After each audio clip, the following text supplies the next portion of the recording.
Alors, notre point qui concerne cette sortie, c'est concernant une situation statutaire des cadres de la justice. Une situation qui est tellement confuse. Il y a un nouveau décret qui est pris en 2011, modifié en 2019, qui a créé alors une hiérarchie A2 au niveau des greffiers, une hiérarchie A1 pour les administrateurs du chef, des anciens greffiers en chef, une hiérarchie B2 pour les interprètes judiciaires et des assistants de greffe des parquets. Jusqu'à présent, ce statut, alors, il reste à être effectif. Nous sommes dans une situation très confuse. Pourquoi? Parce que alors, il y a maintenant 3 promotions qui sont au sein de formation judiciaire, conformément à ce nouveau texte. Ils sont recrutés à partir de la licence. Ils vont faire la formation à partir de la licence, donc ils vont sortir, alors 2 ans après, donc, Bac plus 5. Donc, hiérarchie A2. Jusqu'à présent, eux aussi, ils ne sont pas encore classés dans la hiérarchie A2.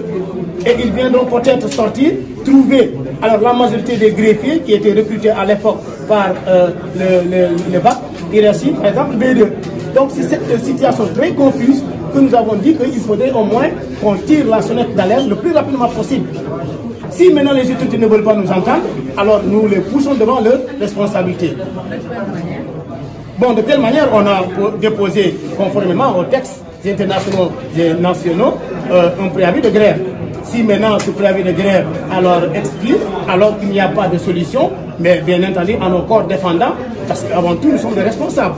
Nous tenons vraiment à l'exercice d'un service public de la justice efficient à l'endroit des usagers, qui sont d'abord nos employés, parce qu'avant tout, nous percevons des salaires qui proviennent d'eux. À nos corps défendants, nous allons procéder à ce que la loi nous donne, à des grèves, malgré nous. Vous avez fait une chef de l'État?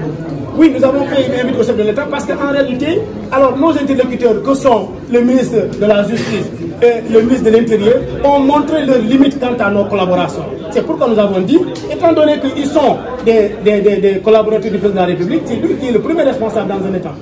Donc, si ces collaborateurs ne répondent pas à nos aspirations, nous entendons vraiment élever le ton en interpellant le président de la République.